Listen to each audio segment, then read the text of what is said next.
Alright gamers, I'm Danny from Press Start Gaming and I welcome you back to the channel. This time around I'm going to be taking a look at video games based on the Lord of the Rings franchise and I'm going to be ranking them from worst to best. Let's crack on.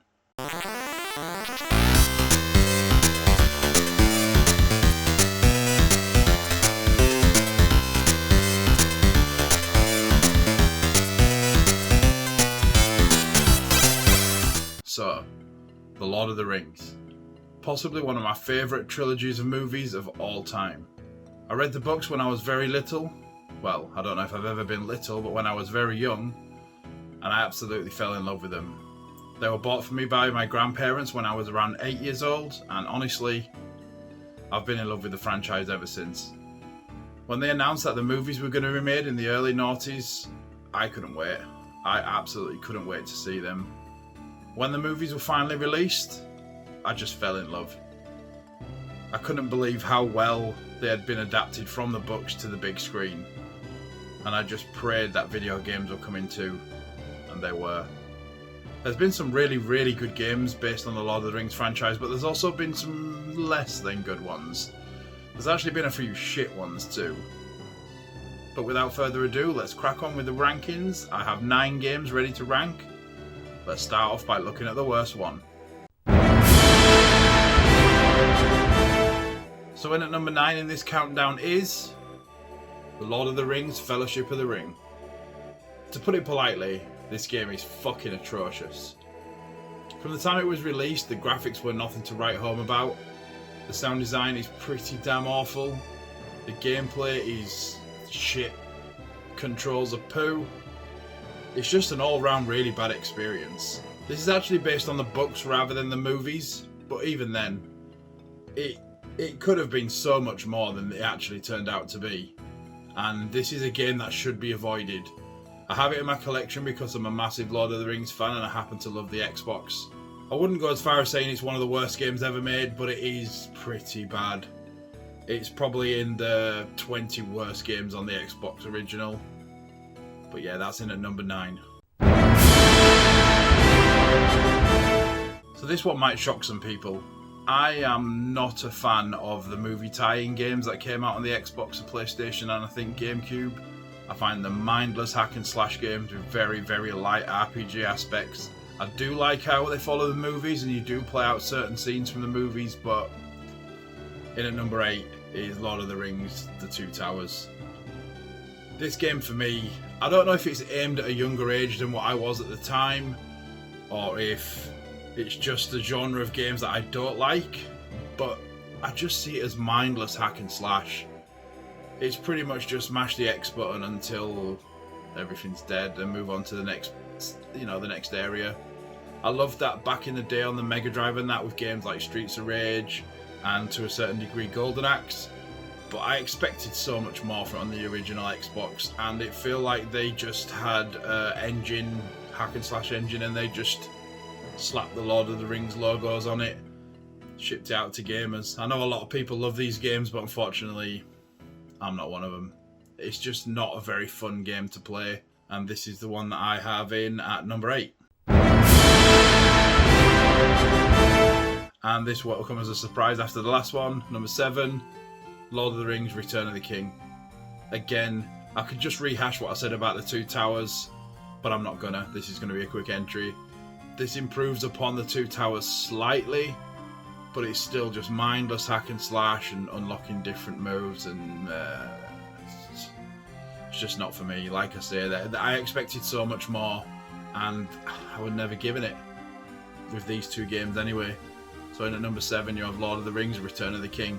Love the movies, not a big fan of those two games. So in at number 6 is a series of games that I honestly just cannot stand. Each entry into this series, let's say, it's just the same game with different cosplay, and that is Lego Lord of the Rings. Now I'm a huge fan of Lego. Lego and video games are two of the things that are most nostalgic to me from when I was a kid. I played a lot of Lego and I played a lot of video games. But for me, the Lego video games are just... they're so boring. They're so boring. Everything is the same. Like, You can play the Lego Star Wars, or you play Lego Pirates of the Caribbean, or you play Lego Lord of the Rings, or Lego Jurassic World. They're all the same game, it's just wearing a different outfit. Obviously I understand that they're aimed at the younger gamer, but I would have liked it if they could have done something for the older gamer as well, especially with the franchises that they got.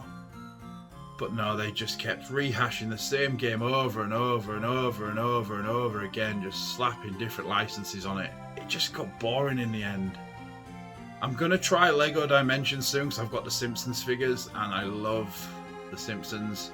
But this, to me, is just like every other Lego game. It's just not worth playing unless you're playing it with a younger relative. Or your own kids, or, you know, to be honest, my missus loves Lego games. They're simple, they're easy to play, but it's just not for me. So in at number 6 is Lego Lord of the Rings. To be fair, this could have easily gone below the 2 movie licensed games, but it is what it is. So in at number 5, we actually start getting to some good Lord of the Rings games. Now this is a game that I spent a few hours on when I was younger. I never completed it or anything, but now I've got it back in my collection. I do think I will try if my PSP stops being really, really ill. But that is Lord of the Rings Tactics on the PSP. It's a lot like the Final Fantasy Tactics games, and if I'm honest, I think that's where they got the naming from.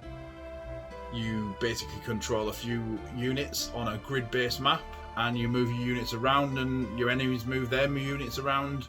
A lot like the XCOM series. I love the XCOM series, and I really love this game too. I can't really say much about it because, like I say, it's been a very, very long time since I've played it. I have put a lot of time into it when I was younger, but it's been a long time since I've played it. I do hope to put some more hours in. Maybe an individual review will be coming up soon. But in at number 5 I think, Lord of the Rings Tactics on the PSP. If you've not played it, if you've not even heard of it, because I've been speaking to a few people and a lot of people haven't really heard of this game before. If you haven't played it, I would pick it up. It's very cheap on eBay at the moment, and it's definitely worth a playthrough, especially if you're a fan of the Lord of the Rings games, or Tactics games, or the PlayStation Portable. It's definitely a game worth playing on the PSP. So number 5, Lord of the Rings Tactics. Now we're getting into some really, really good titles. In at number 4 is Lord of the Rings Conquest. I covered this game in my underrated Xbox 360 game, so I won't go into it too much. But if you can picture Star Wars Battlefront, the good Star Wars Battlefront games, not the shitty new ones.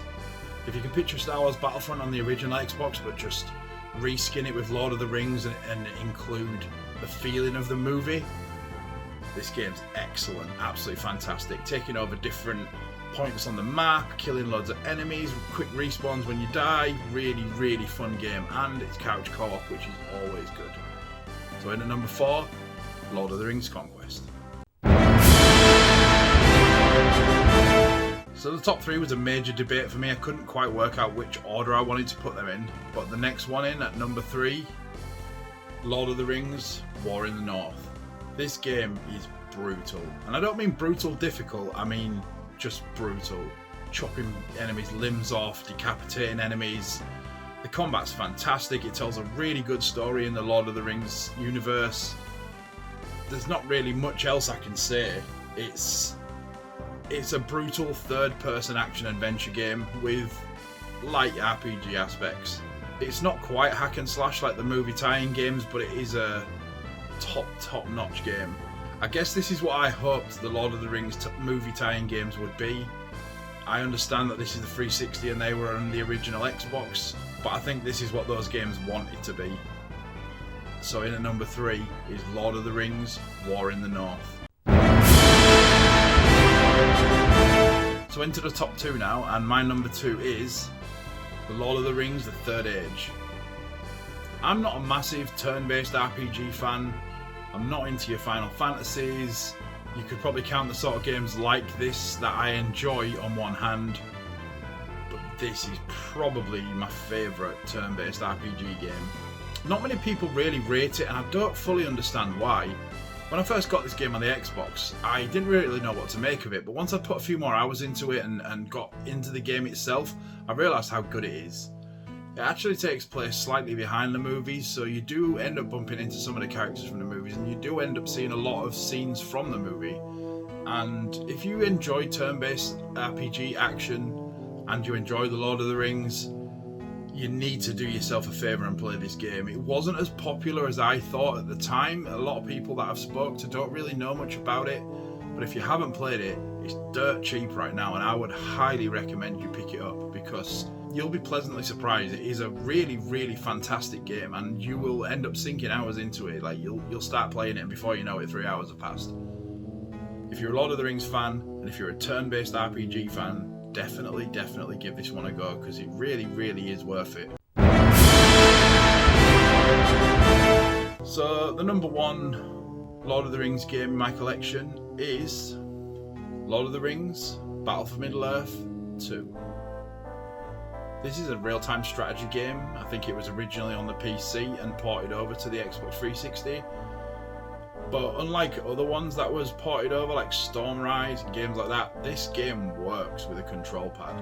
Yes, it wasn't built for the 360, it's not quite as smooth and easy to play as Halo Wars, for example, but if you love Lord of the Rings and real-time strategy games, you really should have already played this game. I owned this game multiple times during my Xbox 360's lifespan. Like, I'd play through it and then I'd trade it in because, you know, that's how I played most of my games back in the day. But then I would always find myself picking it up again and playing through it again. And this is the best Lord of the Rings game that I own. I'm really sticking to console games. I haven't played many of the PC exclusives, but this, I was so buzzed when it first came out, and I've started playing it and I realised how well it played. It's fantastic. I was a big fan of Command & Conquer 3 on the Xbox 360, but when this came out, never looked back. Never even played Command & Conquer 3 again. So my number one video based on the Lord of the Rings franchise is Lord of the Rings The Battle for Middle-earth 2 on the Xbox 360. So, as you can see, I'm quite a big Lord of the Rings fan. I enjoy the majority of those games. There is some stinkers in there. Tell me in the comments why I'm wrong about the movie tie-in games. You know you wanna. I don't think I'm wrong, obviously, because it's my opinion and I'm in my own head. Is there any Lord of the Rings games that I'm missing out on? I know there's one on the Spectrum, which I believe is a text-based adventure game. Never played it, don't think I will, not my sort of game. I know there's one on the Super Nintendo as well, but that game looks piss poor. If you like what you saw, please consider subscribing to the channel and giving this video a like. Share it with your nan, I'm sure she'll enjoy it. But as always, keep on gaming.